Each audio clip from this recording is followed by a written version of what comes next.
Este programa es presentado por la Casa Bahía NSI y auspiciado por la Beneverito Uruguay, bajo la producción de Mati Maor, Orly Leffler y Ori Sherem. No te olvides de seguirnos en Instagram en @la Casa Bahía NSI y suscribirte en YouTube o Spotify en la cuenta de Sin Peyes en la Lengua. Hoy vamos a hablar, sin pegues en la lengua, sobre cómo es ser judío en El Salvador. Y vamos a hablar con Juan Pablo, que es la referencia rabínica en todo El Salvador. ¿Sos la única referencia rabínica en todo El Salvador? En este momento sí. Sí. Sí, no hay otro. Hay una comunidad ortodoxa también, pero en este momento no tiene rabino. Bueno, vamos a empezar. Vos sos argentino. Sí, ¿Cuántos años tenés? 45. ¿Estás casado? Estoy casado con Ruti y tengo dos hijos. Tamara, de 16, que en este momento está en Israel, y Uriel, de 13. Perfecto. ¿Y viven en El Salvador hace cuántos años? Ya 3 años y medio. ¿Y cómo es ser judío en El Salvador? ¿Cuántos judíos hay en El Salvador? Bueno, es un poco particular. En El Salvador hay 150 judíos. 150 judíos, no familias. Porque siempre cuando digo 150 judíos me dicen, 150 familias. No, 150 judíos, que son más o menos unas 35 familias. Hay familias más numerosas, hay familias de uno, digamos, ¿no? Eh, creo que es de las comunidades organizadas, creo que es la más pequeña de Latinoamérica. Hay otros países en donde hay judíos, pero no hay quizás comunidad organizada. Y tiene muchas particularidades la comunidad de El Salvador, eh, que la hacen, diría, casi única en una región que, si bien tiene muchas comunidades del movimiento mazortí o de movimientos liberales, eh, El Salvador, por cuestiones de su historia en particular, es una comunidad súper liberal. O sea, no tiene ninguna diferencia con la NSI o con cualquier comunidad liberal de Buenos Aires. O sea, la comunidad donde vos trabajás es una comunidad liberal, que significa que acepta hombres y mujeres por igual y qué otras cosas. Sí, hombres y mujeres, igualdad religiosa. O sea, yo dirijo todas las tefilot, los rezos, junto con mi esposa, con Ruth, que es Hassanit. Las mujeres leen Torá, suben a la Torá. Es una comunidad, obviamente, que hace conversiones también. Y en donde se recibe las familias en donde un miembro de la pareja es judío y el otro no. Y digamos, en ese sentido es muy parecido a lo que vemos aquí en las comunidades rioplatenses, digamos. Y, bueno, yo tengo muchas preguntas muchas preguntas también sobre El Salvador en sí, porque para mí El Salvador es como algo completamente desconocido. A ver, estamos hablando de El Salvador, un país que es chiquito, es el país más chiquito del continente. De la América continental creo que es el país más chico en territorio. ¿Y cuántos millones de habitantes tiene más o menos? Cerca de 7 millones. Y hasta hace unos años era el país más peligroso del mundo. Sí, no sé si exactamente el más peligroso del mundo, pero competía a nivel de violencia con países africanos que están en guerra civil. Claro, tremendo. Sí, o sea, Y, muy difícil. ¿Y vos llegaste a El Salvador y seguías siendo igual de peligroso o ya había dejado de ser peligroso? No, yo llegué a El Salvador justo 2 meses antes de la cuarentena del COVID. Claro. Llegué en enero del 2020, el 13 de enero del 2020 llegué a El Salvador, el 14 de marzo nos encerraron a todos, como en todo el mundo, en distintas fechas. Eh, y después de la pandemia, no puedo hablar mucho de cómo era antes, pero después de la pandemia cambió mucho la realidad de seguridad de El Salvador. Bueno, por estas cosas que sé que han llegado noticias porque se ha hecho como muy viral lo que ha pasado en seguridad. Y hoy en día es un país en donde la gente camina por la calle, digamos, con tranquilidad. Antes la gente no caminaba por la calle. No. De hecho, tenemos un amigo en común que trabajó en esa comunidad también como referente rabínico hace varios años atrás, y la realidad de él era completamente diferente a la realidad que vivo yo hoy, en donde me muevo con mi auto, donde agarro la ruta, voy a cualquier lado sin ningún inconveniente. Él no tenía tantas libertades en esa época. Y no estamos hablando de hace muchos años atrás. Claro, tremendo. Y entonces vos llegás a El Salvador a trabajar todo lo rabínico junto a tu esposa, junto a tu familia. Y cuando llegas a El Salvador, 2 meses, pandemia. ¿Y cómo trabajas lo rabínico en pandemia con con una comunidad de 35 familias? Fue, bueno, para todos fue difícil, obviamente, pero en nuestro caso en particular, hubo miembros de la comunidad que yo los vi por primera vez en mi vida en Zoom. O sea, no había ni siquiera tenido tiempo de conocer a todas las personas de la comunidad. Y eso, obviamente, para nosotros que hacemos trabajo rabínico en donde, o sea, trabajamos de los vínculos, fue complicado. Pero gracias a Dios la comunidad acompañó mucho en las propuestas que nosotros hicimos durante esa época.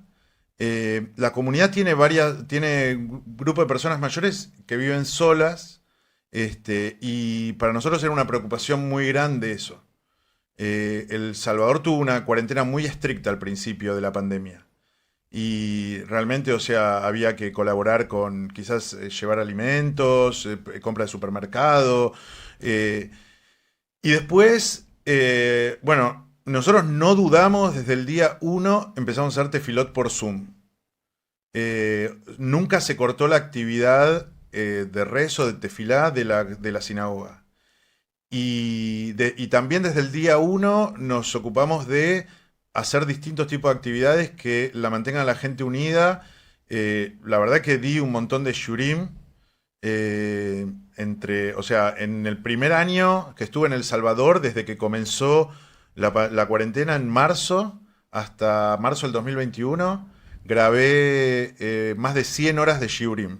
Dato, para quien nos escucha y no es de la comunidad judía, shiurim son clases. Clases, sí. Teníamos clases 3 veces por semana, de 1 hora cada clase, y se conectaba mucha gente, porque la gente estaba en la casa, tipo, y no había mucho para hacer. Todos vivimos la pandemia y sabemos lo que fue. Y eso creo que generó una conexión, porque me permitió hablar mucho con la gente, de una manera que quizás en la vida normal comunitaria no lo hubiera hecho.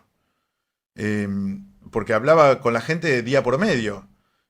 Obviamente siempre antes de una clase y después de una clase uno se queda y se comentan cosas personales, y entonces eso va generando un vínculo de confianza que creo que de otra manera no lo hubiera hecho.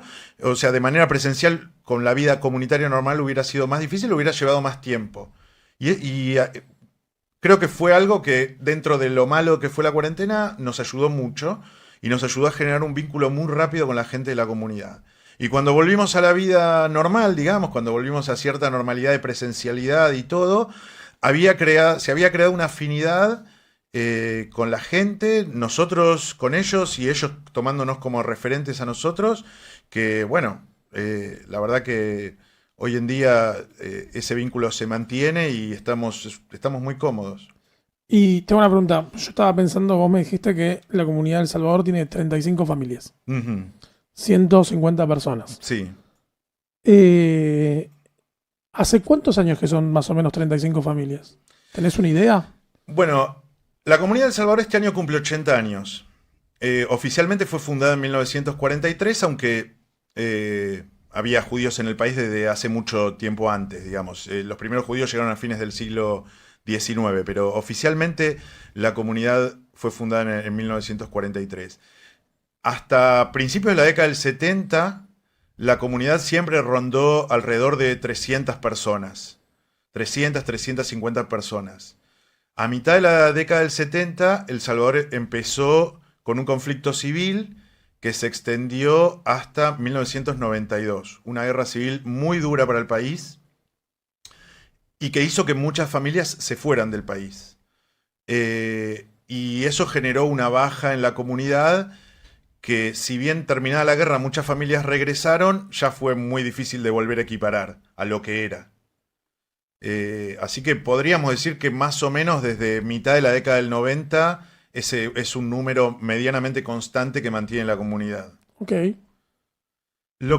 Una particularidad que tiene la comunidad de El Salvador es que, y esto lamentablemente lo cortó el conflicto bélico que hubo en El Salvador y después hubo que retomarlo, es que tiene un espíritu igualitario casi único en Latinoamérica. A finales de la década del 60, El Salvador hizo su primer bat mitzvah. ¿Sí? O sea, en Argentina ni siquiera todavía se pensaba en bat mitzvah, que es la cuna del movimiento liberal en Latinoamérica. ¿Y por qué? Bueno, hubo un rabino, el rabino Granat, que sirvió a la comunidad durante más de 25 años, desde mitad de la década del 50 hasta el 1979. Él venía del reformismo alemán y tenía un espíritu muy liberal. Y entonces acompañó esos procesos que eran más propios de Europa y de Estados Unidos. También una característica de la comunidad de El Salvador es que las familias inmigrantes que fundaron la comunidad, principalmente franceses y alemanes, siguieron en contacto con sus familias de origen y viajaban permanentemente a Europa. De hecho, todavía sigue ocurriendo esto, con un grupo de familias francesas que tienen la comunidad, que siguen en vínculo y tienen familia en Europa y van y vienen. Y creo que, y también mucho contacto con la vida judía americana, por estudiantes que iban a estudiar en la universidad en Estados Unidos, etc. Y creo que ese contacto tan fluido con países como Estados Unidos, como Francia, hizo que la comunidad tenga un espíritu liberal muy adelantado al resto de Latinoamérica para su época. O sea que la comunidad judía de El Salvador fue la primera comunidad judía liberal de todo Latinoamérica. No lo puedo afirmar, pero creo que creo que sería muy difícil encontrar un bat mitzvah antes de esa época en Latinoamérica. Y una comunidad en donde hombres y mujeres se sentaran juntos en la sinagoga. No sé si subían las mujeres a la Torá, pero había casi un 100% de igualdad en lo que tenía que ver con lo sinagogal. Lamentablemente, bueno, como dije, el rabino Granat se fue producto de la guerra y la comunidad estuvo en stand-by, sosteniéndose con el esfuerzo de las familias que habían quedado durante el conflicto, y después, bueno, se retomó eso, pero ya con más normalidad, digamos. Llegó un rabino del movimiento Masortí a mitad de la década del 90, donde ya era mucho más común que las chicas hagan bat mitzvah, donde ya era mucho más común encontrar comunidades en el continente donde hombres y mujeres se sentaran juntos. Pero eso fue realmente, creo que es probablemente la comunidad más de vanguardia de toda Latinoamérica para lo que era esa época. Estamos hablando de finales de los 60. Yo tengo una pregunta. Sí. Cambio de tema rotundamente y como siempre digo, yo soy la que hace las preguntas sin pegues en la lengua, de verdad. Ori en realidad es medio blandito. La pregunta es la siguiente. Acá en Uruguay se habla mucho del tema de la asimilación, de estar juntos y permanecer en la comunidad justamente por eso. ¿Cómo es en El Salvador? ¿Hay algo así? ¿Hay un pensamiento de que, ay no, tenemos que permanecer y casarnos con gente judía para estar en la burbuja? Bueno, es un poco difícil porque primero habría que ver qué entendemos por asimilación. Pero supongamos que entendemos por asimilación perder la identidad judía como base general. No hay muchos judíos con los cuales casarte, digamos. O sea, son 150. Muchas de las familias están vinculadas, digamos, son parientes. Hay mucho primo.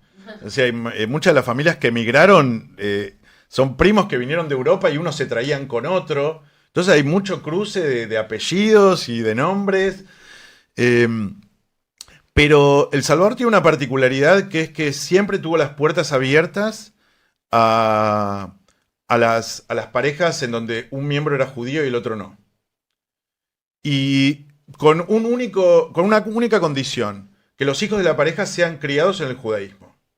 ¿Sí? Que haya una sola religión rectora para la educación de los hijos en la casa, digamos, ¿no?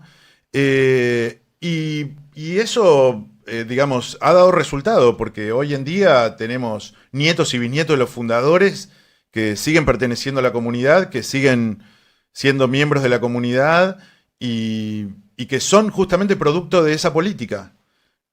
Y espera, te voy a hacer otra pregunta. Si vos, porque estoy haciendo cuentas matemáticas, ¿sí? Mientras hablabas con Orly yo pensaba, en mis cuentas es, si aceptamos miembros judíos que estén casados con alguien que no sea judío, y obviamente tienen hijos, ¿por qué no crece la comunidad? ¿Cuál es el problema? ¿Por qué no hay más? O sea, debería haber, la matemática me da que por lo menos lentamente, cada vez debería haber más gente. Sí. Porque aparte, la gente mayor cada vez tarda más en morir, ¿no? Sí, sí, es cierto. Sí, tenemos mayor expectativa ahí. No, lo que pasa que lo que ocurre en El Salvador es que la gran mayoría... En El Salvador no hay judíos universitarios. Digamos. No llegan. Vos te morirías de hambre. Porque... no, pero de verdad, porque la mayoría de los chicos, el 90% de los chicos terminan en la secundaria y se van a estudiar en las universidades al exterior. ¿Por qué? México, Estados Unidos, Europa. Quizás porque consideran que el nivel universitario de El Salvador no es bueno, creen que en el exterior pueden aspirar a algo mejor. Y muchos vuelven, pero muchos no. Entonces ahí tenés una baja que digamos, te termina manteniendo la balanza equilibrada, porque los que no vuelven, obviamente, forman su familia en el exterior. Y bueno, algunos vuelven y vuelven a repetir el círculo de quizás casarse con alguien que no es judío. No en todos los casos, no es que no hay ningún casamiento de dos personas judías, pero aquellos que no se casan con personas judías vuelven a repetir ese círculo y esas familias se mantienen. Pero perdiste en el camino un montón de universitarios que podrían haber formado otras parejas. Y entonces eso mantiene como un status quo de, bueno, un número que se viene manteniendo constante desde hace ya unos 20 y pico de años. ¿Y los 150 judíos del Salvador van todos a la comunidad? O sea, ¿asisten a la comunidad? ¿Buscan el espacio comunitario? ¿O hay gente que no les importa? No, sí, no, se busca el espacio comunitario. Creo que el hecho de ser pocos hace que la gente se quiera sentir más unida. Obviamente depende de los momentos. En Tefilá de Kabbalat Shabbat o de Shaharit de Shabbat, los sábados a la mañana o los viernes por la noche, tenés un número base, siempre la comunidad tiene minyan. Obviamente no vas a tener a los 150 judíos del Salvador ahí, pero por ejemplo, vos podés tener, este año en Purim tuvimos 90 personas en la sinagoga. O sea, tuviste casi a todos los judíos del casi país. Todos los judíos del país, el 80% de los judíos del país estuvo en la sinagoga. Tuvimos un ser de pesas también como con 80 personas. No sé, en Rosh Hashanah, en una cena de Rosh Hashanah, siempre se hace, la primera noche es familiar y la segunda noche se hace cena comunitaria, o en un cierre de Yom Kippur, tenés al 80-85% de los judíos del país en la sinagoga. Es un número que es impensable en cualquier otro lugar, digamos. ¿Y hay puterío ahí? Se genera el puterío que hay en muchas comunidades. Tal se peleó con tal salió con tal, o tal, no sé, lo estafó, tal. Bueno, eso pasa en todos lados, digamos, es parte de la condición humana. Lo que pasa es que cuando son menos, la gente se conoce más y es más fácil reparar ese tipo de cosas.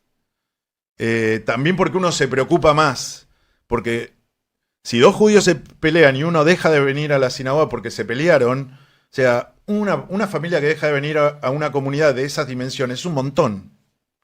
En un lugar más grande, quizás, bueno, tal no viene y nadie sale a correrlo para que vuelva porque total tenés otras cientos de familias detrás que te siguen acompañando.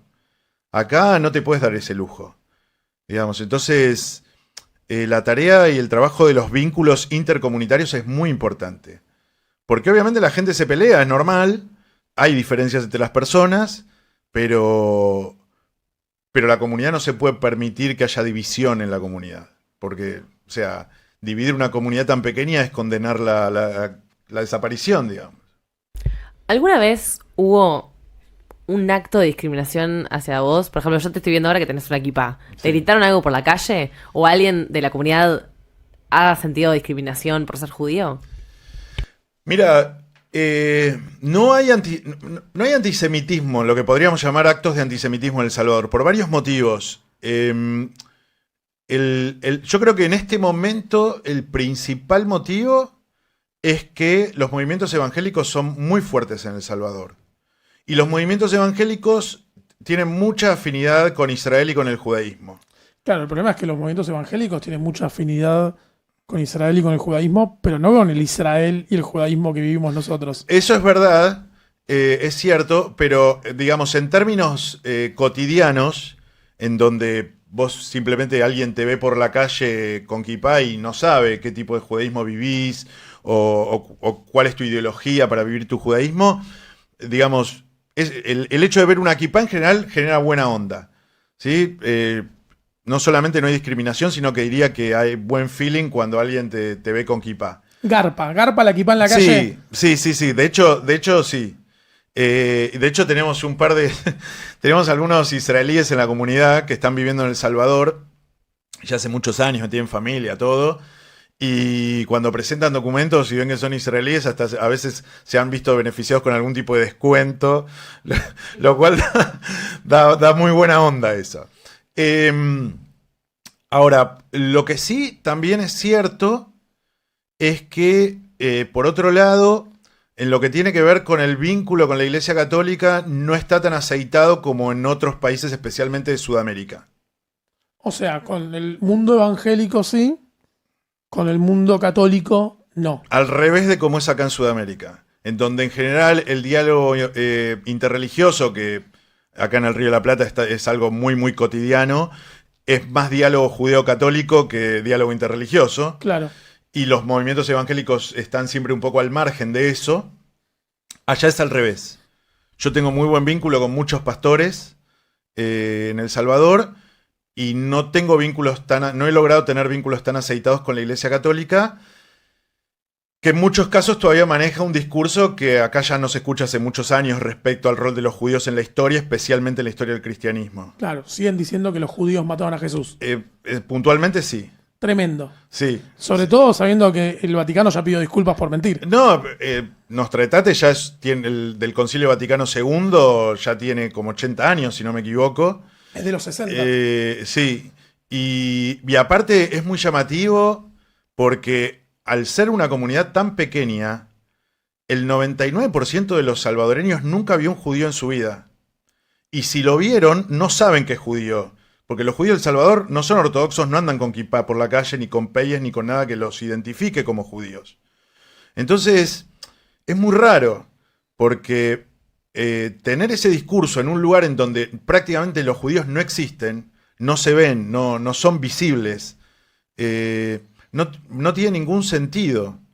Pero bueno, lamentablemente todavía sigue pasando y bueno, es la realidad con la que me encontré. Y bueno, seguiremos trabajando para modificarla. Y en El Salvador, Nayib Bukele es musulmán, ¿no? El presidente. Él se define como católico. Ah, no lo sabía. Él se define como católico, aunque parte de su familia es musulmana. ¿Y cómo es la relación? O sea, sabiendo que, o sea, si bien el presidente de El Salvador se define como católico y su familia es musulmana, ¿hay alguna algo de lo cual cuidarse? Sabiendo que... Mira, paradójicamente, sobre lo que acabo de decir, yo tengo muy buena relación con el presidente de la comunidad islámica. Y somos muy bienvenidos en la comunidad islámica.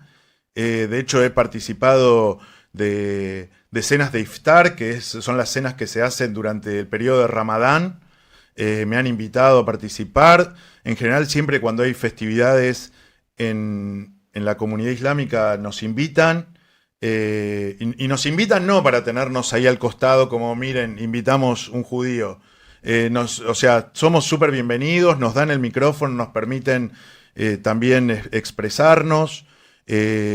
También han venido miembros de la comunidad islámica a nuestra sinagoga. Nosotros pertenecemos a la Mesa de Religiones por la Paz del Salvador. La comunidad judía y la comunidad islámica son fundadoras, que entre paréntesis, el musulmán fundador digamos, por el Islam, de la Mesa de Religiones por la Paz, es el padre del presidente Nayib Bukele. ¿En serio? Fue el padre del presidente Nayib Bukele, lamentablemente falleció hace algunos años, junto con otro miembro muy reconocido de la comunidad judía. Y Y bueno, otro sacerdote que en aquel momento era también muy, muy popular en El Salvador. Lamentablemente ese costado con la Iglesia Católica hoy no está tan fluido, y lo que sostiene el diálogo interreligioso en El Salvador son las comunidades judías y la comunidad judía y la comunidad musulmana, que todavía siguen teniendo ese contacto estrecho. De hecho, hace unos días estuve en Buenos Aires en un encuentro de líderes judíos y musulmanes con el presidente de la mezquita, Dar Ibrahim, y obviamente veo que es algo que es muy raro de ver todavía en Latinoamérica. Y bueno, es un caso muy interesante. Mira. Sí, sí. Yo tengo una pregunta. Sí. Y vuelvo a cambiar de tema como siempre, de acá para allá. Y la pregunta en realidad es para los dos, ¿no? Porque los dos son rabinos. ¿Por qué? ¿Por qué los dos son rabinos? O sea, ¿por qué es su profesión, su pasión? Como quieran llamarles. Bueno, supongo que tenemos motivos diferentes. No sé, vos sos el dueño de casa, así que empezá. Yo, no sé por qué. No sé, no se me ocurre pensar por qué. Me puse a estudiar. O sea, yo estudié. No sé por qué estoy hablando de mí. Yo estudié muchos años en una yeshiva ortodoxa. En mi familia, gran parte de mi familia es ortodoxa. Bueno, me crié en una casa ortodoxa de chico. Y en algún momento no quería trabajar en el negocio de mi papá. Y sabía que si estudiabas en la yeshiva me daban plata. Y yo ya tenía que conseguir plata para irme de vacaciones. Entonces empecé a estudiar en la yeshiva y me di cuenta que todo lo que estudiaba ahí no iba con la vida secular que había comenzado a llevar a partir de los 13 años. Con lo cual empecé a buscar otras respuestas al judaísmo que no me cerraba, y encontré un rabino que, como moré, me sacó el sombrero en internet buscando respuestas a lo que no me cerraba en la yeshiva, que era el rabino Felipe Yaffe. Uh-huh. Y me gustaba lo que leía de él en internet. Busqué dónde daba clases. En el seminario. En el seminario. Y ahí terminaste. Y me anoté a una clase de él en el seminario. Me dio vuelta la cabeza. Y después me di cuenta que, bueno, ya que iba al seminario por 1 hora 20 minutos a su clase, dije, bueno, ya estoy acá, dan 2 materias más. Me quedo. Me anoto a las 3 y veo qué onda. Y me enganché, me quedé, me gustó, la pasé bien. Y ahí fue donde nos conocimos. Sí. Estudiando ya hace tantos años. ¿Y tu historia? Yo creo particularmente, bueno, justamente en esa época creo que nos conocimos, y también yo llegué al seminario en busca de reforzar, de encontrar un camino espiritual y de reforzarlo en la vida, en el estudio de la vida judía. Yo particularmente creo que el judaísmo me ha dado a mí, creo, la mejor opción de vida posible. Para mí es la mejor opción de vida posible. Y me interesa transmitirle eso a otros judíos. Y bueno, en definitiva, un rabino es un moré, y a mí el costado, digamos, del rabinato que más me gusta es ese, es el de enseñar y el de transmitir. Y mi objetivo con una comunidad es tener una comunidad de judíos educados en judaísmo. Por eso, en general, mayormente mi tarea rabínica tiene que ver con dar clases, con enseñar, con dar shurim, como decía en la pandemia. Hoy en día ya no por Zoom, pero digamos, es eso, contagiar a través del estudio y del aprendizaje. Bueno, a mí en lo particular, así como vos decís que a vos lo que te importa es el tema de educar, a mí en lo particular lo que me importa es construir una comunidad comprometida con la comunidad misma, pero también comprometida con la sociedad misma, ¿sí? En general. Pero me parece que el compromiso también se tiene que dar desde la enseñanza judaica. Uh-huh. Como que el compromiso con la sociedad en general también tiene que nacer del judaísmo. El judaísmo históricamente se ha comprometido con muchas causas, y el judaísmo, sobre todo el judaísmo de los profetas, ha sido un judaísmo que se ha preocupado más por el otro que por uno mismo. Y eso es lo que a mí me moviliza en lo general. Pero bueno, no estamos acá para hablar de... Sí, terminamos hablando de nosotros. Sí, vamos a hacer terapia. Pero bueno, volviendo al tema de ser judío en El Salvador. Preguntas básicas. Kosher. Comer kosher en El Salvador. Bueno, Tiene un aspecto muy fácil y un aspecto un poco más complicado.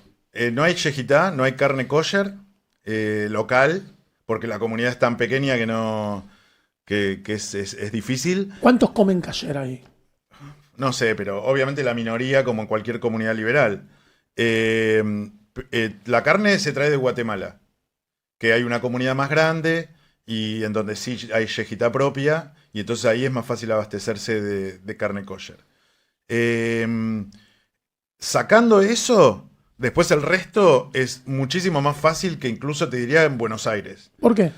Porque como El Salvador es un país que tiene muchas cosas importadas, pues tiene muy poca producción de alimentos propia. La mayoría de las cosas envasadas vienen importadas de Estados Unidos, que es lo que más cerquita tenés a nivel grande. Y en Estados Unidos todos los productos comerciales tienen ashgajá, tienen sello kosher. En El Salvador hay Walmart, hay PriceMart, que son 2 cadenas de origen americano. Y entonces te diría que prácticamente ir a Walmart de El Salvador es como ir a un gran supermercado kosher que lo único que no tiene es carne. Digamos, pero podés comprar absolutamente cualquier producto con certificado. Incluso hasta productos panificados, que a veces es difícil de conseguir. Pan lactal, galletitas. Entonces, bueno, un poco y un poco. Y yo particularmente cambié un poco mi dieta, digamos. Dejó de ser tan carnívora como la de cualquier porteño. Y como más pescados, que está más afín con la dieta centroamericana. Entonces, la verdad que me resulta muy sencillo llevar una vida kosher en El Salvador. Ok, y te voy a hacer otra pregunta. Con respecto a las conversiones. Se te acercan personas para convertirte. ¿Por qué motivos en El Salvador? O sea, ¿por qué en El Salvador alguien quiere convertirse al judaísmo? Porque antes me hablabas de que había gente que venía por conversión a la comunidad. Antes en privado, digámosle a la gente, pues si no van a entender por qué Sí, estamos porque hablando de esto. Estuvimos hablando en privado antes, claro. Bueno, el motivo principal, o por lo menos el motivo principal por el cual se realizan conversiones, tiene que ver por los temas familiares que yo te decía. Personas judías de la comunidad que se casan con personas no judías. De esas personas no judías, algunas deciden convertirse, otras no.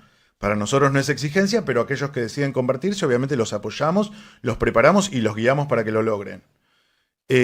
Ahora, personas que vienen de 000, que de la nada deciden o quieren convertirse al judaísmo, en gran parte creo que tiene que ver con lo que hablaba antes del tema de la fuerza de los movimientos evangélicos y el discurso pro pueblo de Israel que tienen los templos evangélicos o los movimientos evangélicos. Y eso genera que mucha gente sienta una necesidad de dar el paso hacia la conversión al judaísmo. Lo que pasa, eso es un arma de doble filo, porque el discurso de lo judío en una iglesia evangélica no necesariamente es lo judío para los judíos. ¿Sí? No sé si se entiende bien lo que quiero decir. No, sobre todo por una comunidad judía liberal como la de El Salvador. Exactamente, también eso, en donde en general el salvadoreño que ve o que tiene una percepción de lo judío desde su iglesia evangélica, en general tiene una percepción de lo judío ortodoxo. Entonces, cuando llegan a una sinagoga liberal, eso ya es un choque fuerte. Y también que hay otro tema que es demográfico. Al tener una comunidad tan chica, tenés necesariamente que convertir de una manera muy dosificada. Va a sonar raro esto que digo, porque parece como que vos querés controlar el sentimiento de conversión de las personas. Pero cuando una persona se convierte, el proceso de adaptación a la comunidad lleva mucho más tiempo que la conversión en sí misma. En todos lados. Eso pasa en todos lados. Pero en una comunidad tan pequeña, de 150 personas, si vos convertís 50 personas por año, que en El Salvador sería absolutamente normal porque podés encontrar gente esa cantidad de gente con ese interés, en 3 años te cambia la demografía comunitaria con gente que todavía está adaptándose al proceso de conversión. Entonces, es un poco complicado. No, y además que encima, si es gente que viene con una cultura evangélica y que encima el judaísmo que percibe y que entiende es un judaísmo ortodoxo, quizás en 3 años te dan vuelta a la comunidad y pasa de ser liberal a Ser ser ortodoxa. Sí, o mucho más conservadora de lo que es. No sé si ortodoxa, pero mucho más conservadora de lo que es. Es un impacto fuerte. De todos modos, por experiencia, la poquita que he tenido yo y otras de años anteriores que me han contado, en general cuando vienen personas así y se les abre la puerta de la comunidad, las propias personas se bajan. Porque no pueden conciliar la idea de lo que trajeron con lo que ven en la realidad. ¿Qué sentido? Y en el sentido de que si vos vas a una sinagoga y esperás que la sinagoga sea ortodoxa y te encontrás que el sábado a la mañana hay una mujer leyendo Torá, eso va a ser un impacto fuerte. Y la gran mayoría de las personas dice, esto no es el judaísmo que yo buscaba, y se baja. Claro, mucha gente busca un judaísmo no solamente ortodoxo, un judaísmo bien arcaico. O sea, estamos hablando de un judaísmo bíblico. Hasta en algunos casos sí. Claro, o sea, pero si llegan ahí, esas personas llegan a Israel, se van a dar cuenta que Israel tampoco es así. No, bueno, yo ahora, en el último tiempo, empecé a hacer un trabajo de explicación del judaísmo que se vive en El Salvador para pastores y para líderes religiosos evangélicos y protestantes. Porque venden una idea de judaísmo distinta. Sí, porque venden un Israel bíblico que no existe. Mira, te digo, es súper común en El Salvador encontrarte con gente que cree que los judíos solo nacen en Israel. Sí, que los judíos solo nacemos en Israel. Es súper común encontrarte en El Salvador con gente que cree que en Israel solo viven judíos. Pues si los judíos solo nacen en Israel, todos los que nacen en Israel son judíos. Bueno, pero eso no es solamente en El Salvador, es en toda Latinoamérica. A mí me pasa mucho en las redes sociales de que me dicen, vos no sos judío, sos argentino. Claro, sí. Bueno, eso es pero porque ya de por sí el judaísmo, con su mezcla de beta religiosa y pueblo, ya es muy difícil de entender para mucha gente. Pero aparte, sumado a esta idea de Israel bíblico, todavía lo complica mucho más. Entonces, bueno, es un trabajo que nosotros estamos haciendo para tratar de difundir cómo viven los judíos del Salvador realmente. Y cuáles son sus ideas y cómo es su forma de llevar adelante su judaísmo, su vida judía. Porque yo tengo la percepción de que a largo plazo no dar ese mensaje puede ser contraproducente para la comunidad judía. Porque puede llegar a generar que un grupo de gente que crea que es lo judío se enoje frente a algo que no reconoce como judío. ¿Sí? Bueno, como pasa hoy con los ortodoxos. En muchos casos, sí. Entonces, creo que es una tarea que tenemos que hacer nosotros en El Salvador como comunidad, de transmitir, este es el judaísmo de la comunidad salvadoreña, judía. Y bueno, en eso estamos. Y la verdad que hemos tenido muy buena recepción, porque a los pastores les interesa.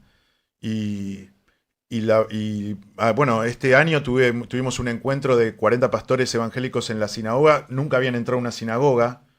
Se hablan de Israel y de la sinagoga, nunca habían entrado a una sinagoga. La sinagoga de El Salvador es una sinagoga muy sencilla, es al estilo antiguo, es una casa. Claro. Entonces, un Beit Knesset realmente, digamos, un lugar de reunión. También justo unas semanas antes de venir para acá, para Sudamérica, también tuvimos una charla sobre judaísmo para pastores luteranos de todo El Salvador, en la pastoral luterana. Y bueno, es parte del mensaje también que nos corresponde, abriéndonos hacia afuera, lo que vos decías antes, digamos, el compromiso con la sociedad, con lo que pasa en la sociedad y con lo que uno es y le tiene que mostrar a la sociedad. Claro, porque aparte, vos, dirigiendo el rabinato a una comunidad liberal, si en algún momento, yo no sé cómo son las leyes en El Salvador, pero si en algún momento, no sé, ¿hay aborto libre? No, más bien todo lo contrario. Bueno, en el momento que... No hay ningún tipo de aborto permitido. Supongamos que se discute el aborto, se discute la eutanasia, se discute matrimonio igualitario, temas de bioética, tenés un problema porque desde el rabinato es válido. Sí, bueno, eso es un tema. El Salvador creo que todavía está un tiempo largo de discutir esos temas como sociedad.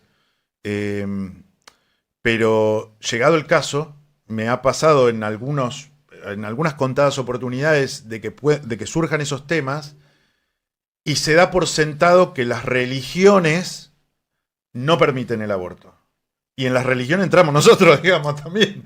Y bueno, los que te escuchan ya saben, y yo pienso igual que vos sobre este tema y sobre todo todas estas cuestiones que tienen que ver con los desafíos del judaísmo en el siglo XXI. Y, digamos, se mete en la bolsa de las religiones, en general, lo que creen los movimientos católico-cristianos, digamos, o las iglesias católicas cristianas. Y todas las demás religiones entran ahí. Y en realidad uno dice, en un momento dice, bueno, esperen, nosotros pensamos otra cosa, humildemente, uno levanta su mano y dice, hey, acá Claro, nosotros pensamos diferente. Nosotros los 150 judíos del Salvador. Claro, exactamente. El micromundo judío salvadoreño cree otra cosa. Bueno, es un poco complicado. Por ejemplo, si yo quisiera hacer un matrimonio igualitario en El Salvador, lamentablemente no lo podría hacer. Porque en El Salvador no hay ni un matrimonio igualitario civil, ni unión civil. O sea, se tendrían que ir a casar a otro lado para tener matrimonio civil y volver a El Salvador para que yo los pueda casar. Sí, y sería un impacto enorme, porque imagínate, o sea, nadie considera que en un ámbito religioso se puede hacer un matrimonio igualitario. Y te voy a hacer una pregunta. Vos que mantenés mucho el tema del diálogo interreligioso con el mundo evangélico, con el mundo islámico. ¿Cómo sostenés un diálogo cuando o sea, salen estos temas? No salen, por eso te digo que O sea, es medio tibio. No, es que no es tibio, no es un tema de debate social. Nosotros acá estamos acostumbrados. Bueno, vos sos un poco más joven que yo, pero es como que yo te diga hablar de estos temas en la década del 80. No era un tema de circulación social, como es hoy en día, que el aborto se habla en cualquier reunión de adolescentes o de jóvenes, o en cualquiera, digamos, ni siquiera una cuestión de edad. Quizás hasta hace unos años atrás era una cuestión de edad, pero hoy en día es un tema que se habla en cualquier lado. ¿Pero los jóvenes de El Salvador no lo hablan? ¿En El Salvador no hay jóvenes hablando de estos temas? Muy incipiente todavía. Yo creo que es algo que de acá a 15, 20 años va a estar en la situación que nosotros estamos hoy en el Río de la Plata. Pues, más o menos, digamos. Lo dejaste mudo. Fácil por Ori. No, a ver, a mí lo que siempre se me cruza por la cabeza es cómo sostener a veces el diálogo interreligioso cuando sacas un tema como, bueno, vos me estás diciendo que no lo hay, pero yo a veces lo pienso, digo, ¿cómo puedo sostener un diálogo interreligioso cuando hablamos de aborto? Cuando uno dice no y otro decimos sí. Se terminó el diálogo, no hay más diálogo ahí. ¿Cómo? No, pero a ver, porque el diálogo no es que pensemos igual.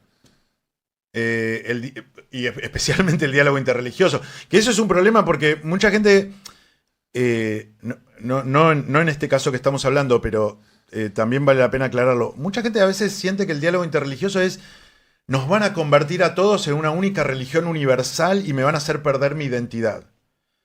Y el diálogo interreligioso es justamente todo lo contrario a eso. Digamos, es entender que hay diferencias de creencias grandes, fuertes, que hay conflictos históricos entre las religiones, especialmente las tres monoteístas, de las cuales no nos podemos hacer los tontos. Y a pesar de eso, digamos, dialogar. Y además, digo, necesitas mucha confianza con el que hablas. Digamos, yo tengo el vínculo que tengo con la comunidad islámica porque tengo un vínculo personal con algunos miembros de la comunidad islámica. No solamente porque nos sentamos administrativamente en un escritorio que tiene un cartel que dice diálogo interreligioso. Tenemos un vínculo personal y ese vínculo personal nos permite decirnos cosas en la cara que obviamente a otra persona quizás no le diría, que yo no le diría a otro musulmán y que ellos no le dirían a otro judío. Y en ese marco de confianza en el cual uno puede decir las cosas que siente y recibir una respuesta, es donde se da el marco de diálogo.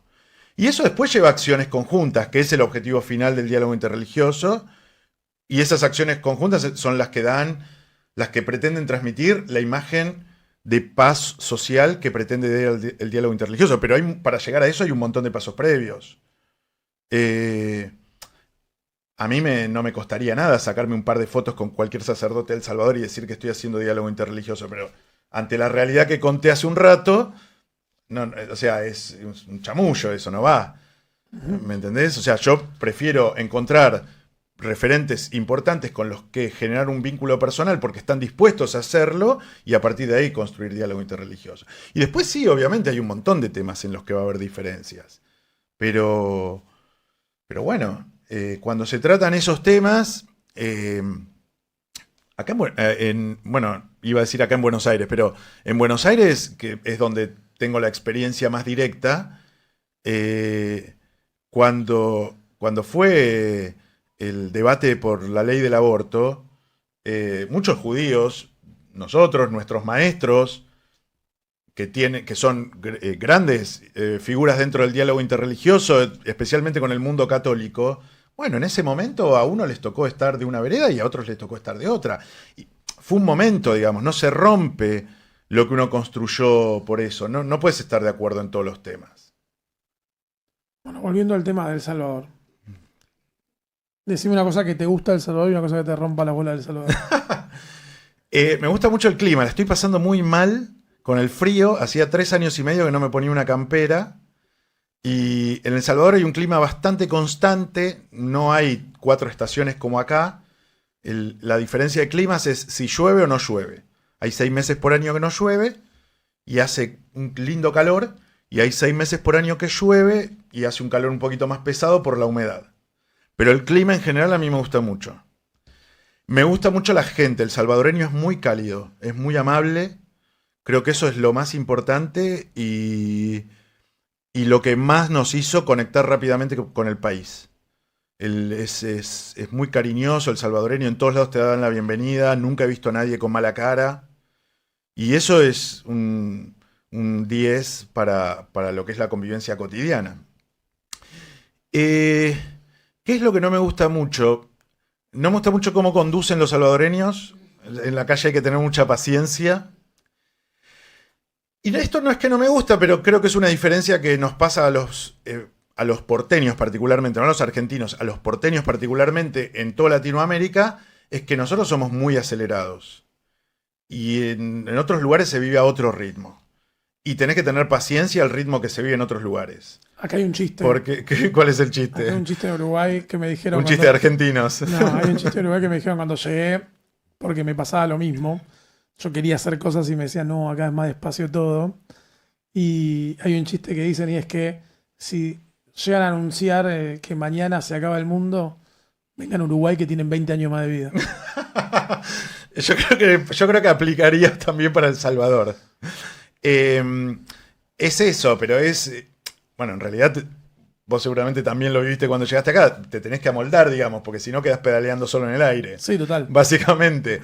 Y no es que no me gusta, tiene sus ventajas y sus desventajas. A veces me gustaría que las cosas ocurran más rápido, pero también, por otro lado, también me ha dado una vida más tranquila y más relajada de la que tenía en Buenos Aires. Y a veces sí, ahora por ejemplo que estuve en Buenos Aires, siento que se va a una velocidad que lo miro desde afuera y digo, no sé si está tan bueno vivir así, digamos, ahora con ese nivel de locura. Te da vértigo ahora. Sí, ahora lo miro como medio, no, la verdad que prefiero algo más tranquilo. Qué difícil, a mí me gusta Buenos Aires. No, a mí también me encanta, pero viéndolo en perspectiva, bueno, quizás porque soy un poco más grande que vos, yo prefiero otra tranquilidad. Y la verdad que El Salvador en ese sentido me da tranquilidad. Estoy a 45 minutos de la playa, me levanto a la mañana y veo el volcán, hago tefilá mirando el volcán. ¿Hay un volcán? Hay 5 volcanes en El Salvador. ¿Y qué onda? De hecho si ven el escudo del Salvador, googleenlo, si ven el escudo del Salvador, en el medio están los volcanes. Y tiene unas estrellitas, un arco iris y no sé qué, pero es como el símbolo del país.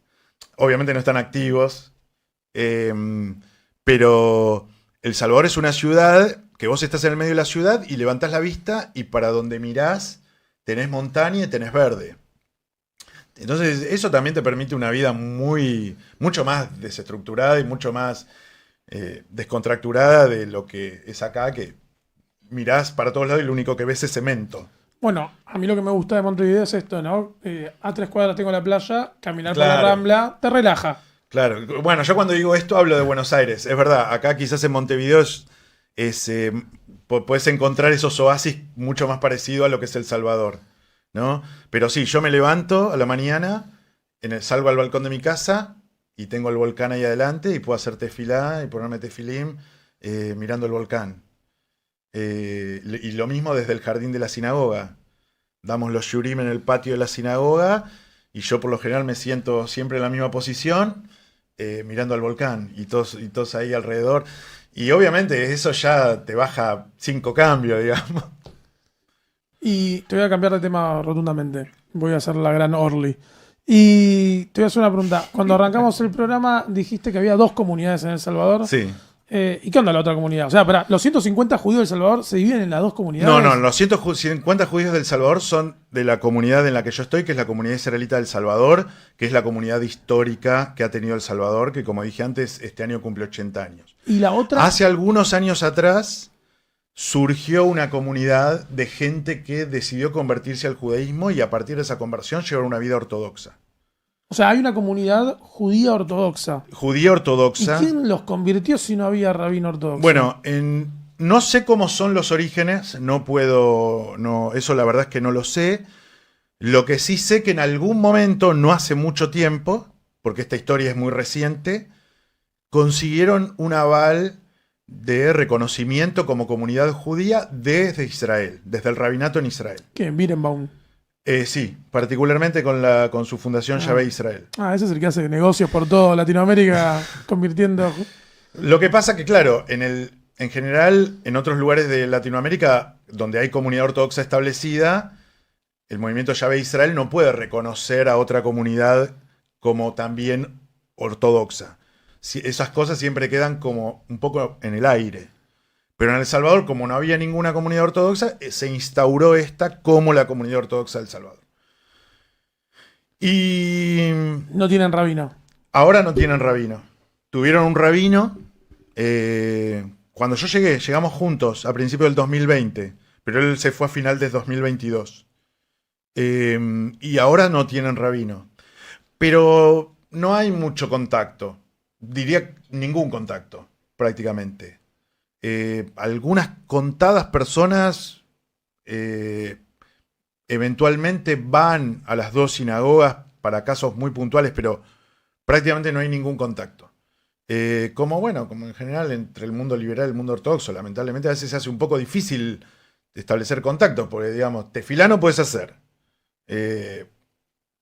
Vida social medio que tampoco, digamos. O sea, ¿cómo le digo a mis mujeres que se tienen que sentar atrás o que se tienen que sentar afuera o que no pueden venir porque queremos hacer algo en conjunto con la comunidad ortodoxa? Y me imagino que ellos tampoco le pueden decir a sus mujeres o a sus hombres, vamos a ir a tal lugar y ahí van a estar hombres y mujeres mezclados. Entonces, eso ya es una barrera muy, muy grande. Y entonces, bueno, nada, no hay mucho vínculo. Yo tenía buen vínculo con el rabino que estaba antes, pero él se fue y ya no quedó ningún vínculo. Y, o sea, tenés una comunidad liberal, una pequeña comunidad ortodoxa emergente, y no hay escuela, no hay nada. O sea, no hay nada. No hay escuela. Nuestros chicos van a escuelas a escuelas salvadoreñas. Y nosotros tenemos un after school de educación judía los lunes y un espacio de Peulaot tipo kinder, como en cualquier comunidad, los sábados. Esos son los 2 momentos en los cuales los chicos tienen acercamiento a la vida judía. Y vienen, o sea, participan. Los padres están muy comprometidos con eso. Me gusta que le digas after school. After school, sí. Ok, ¿y hay otra institución para vivir la vida judía? O sea, ¿hay instituciones comunitarias o no hay más? No, es eso. O sea, no hay movimientos juveniles. O sea, el movimiento juvenil pasa en la comunidad. El movimiento juvenil es en la comunidad. La educación judía es en la comunidad, tanto de los niños como de los adultos. La vida cultural y social judía pasa por la comunidad. Todo Todo pasa por la comunidad. Que tiene como su centro la sinagoga, obviamente, porque es una comunidad religiosa, liberal pero religiosa. Que también ese es un tema de tener que aclarar cuando uno dice religioso. ¿Y vos? Pero, o sea, todo pasa por ahí. ¿Y vos? O sea, te voy a dar una pregunta. Por ejemplo, en la NSI, las actividades culturales pasan por un departamento de cultura. Ujú. En una comunidad de 35 familias, No, ¿ustedes hacen todo? Sí, a ver, yo cumplo el rol no solamente religioso rabínico, sino también el rol de director comunitario.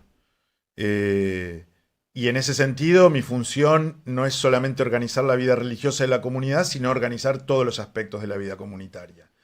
Hay comités y subcomités, como en cualquier lado, de Askanim, de voluntarios que son los que llevan adelante esos proyectos en forma práctica, digamos. Pero la organización comunitaria pasa todo por nuestra oficina, digamos. Yo soy el director comunitario y Ruth, mi esposa, es la coordinadora comunitaria. Y entre los dos somos los que gestamos todos los proyectos que se llevan adelante. Es el monopolio. No, obviamente, pero, bueno, obviamente trabajando con la comunidad, pero siempre el que está full time, 24 horas pensando en el trabajo comunitario, soy yo. Y obviamente que si viene un voluntario y dice, mira, me gustaría este proyecto y es viable y es interesante, también lo vamos a hacer. Pero la comunidad, digamos, está organizada alrededor de la persona que traen justamente para eso. Y ponen mucho en manos de esa persona. Entonces estás 24/7, de verdad. Sí, 24/7 de verdad. Es tremendo, porque yo lo que pensaba es, bueno, deben de una vida más tranquila, porque son 35 familias. Sí, no, digamos. A ver, esto es Bueno, vos lo sabés. La tarea rabínica es 24/7 en todos lados. Y te diría que quizás en un lugar en donde tenés menos gente, en ciertos aspectos es más demandante. Porque los 150 judíos del Salvador tienen la confianza para levantar el teléfono y llamarme a mí en forma directa. No a mi secretaria, ni a mi esposa, ni a mi asistente, no hay ningún intermediario. Entonces... Claro, ni siquiera piden una reunión. No, olvídate. O sea, al ser... Todo se siente en familia en una comunidad tan pequeña. En general las comunidades grandes también se intenta, pero es más difícil. Porque ni siquiera las personas se conocen todas entre sí. Y obviamente en un volumen de comunidad tan grande como puede llegar a ser la NSI, algunas personas tendrán más confianza con el rabino, otras personas tendrán menos confianza.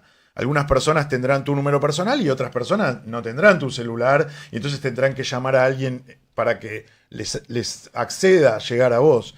Allá no, allá todos tienen mi número, me llaman a cualquier hora. Y la vida salvadoreña en general, no solo la judía, tiene unos horarios un poco particulares, digamos. Es absolutamente normal que alguien te mande un WhatsApp a las 5 de la mañana, porque la gente se levanta muy temprano. La vida también termina muy temprano, pero bueno, hay que adaptarse a ese ritmo. Bueno, y para ir cerrando, porque ya estamos en hora, una última pregunta. ¿Algún proyecto que tengas a futuro con la comunidad de El Salvador? ¿Hay algo que quieras hacer, que tengas ganas de que pase? Bueno, este año hicimos muchos proyectos por el tema de los 80 años. Delineamos la misión y visión de la comunidad de una manera más amplia, rediseñamos toda la decoración del edificio comunitario, poniendo eje en la historia de la comunidad y en los actos importantes que ocurrieron en la comunidad en toda su historia. Por primera vez la comunidad recibió una Megilat Esther, que estrenamos en Purim, y leímos por primera vez Megilat Esther de un rollo, y ahora estamos con el proyecto de construir una mikve, porque seguimos apostando a aquellas personas que eligen la vida judía, más allá del tema de Tarat HaMishpachá, de las mujeres que lo quieren usar, o de aquellas personas que lo necesiten usar para cualquier momento de su ciclo de vida judía, pero seguimos apostando a que aquellos que quieran elegir la vida judía lo puedan hacer, y la mikve es fundamental. La mikve es el baño ritual. El baño ritual, que es uno de los pasos para concretar una conversión. El Salvador tiene mar, pero es un poco difícil porque el mar es bastante salvaje en El Salvador. Es muy bueno para los surfistas, pero muy malo para usarlo ritualmente. O sea que hoy, si alguien hace conversión en El Salvador, no hay una mikve. No, usamos un lago. El Salvador tiene 2 lagos. Hay uno que es kosher, digamos, por decirlo de alguna manera. Pero se ha desarrollado mucho el sector inmobiliario en ese lugar, que hace 15 años era un lago y no había nadie. Y entonces ya se está haciendo un poco difícil. O sea, el contexto natural es hermoso, pero la intimidad ya cada vez se ve más restringida y, bueno, no es fácil. Entonces sí, necesitamos construir una mikve, y ese es el gran proyecto que tenemos para fines de este año y principios del año que viene. Bueno, ojalá se dé. Quiera Dios. Muchas gracias, Juanpi. Gracias a ustedes. Chao.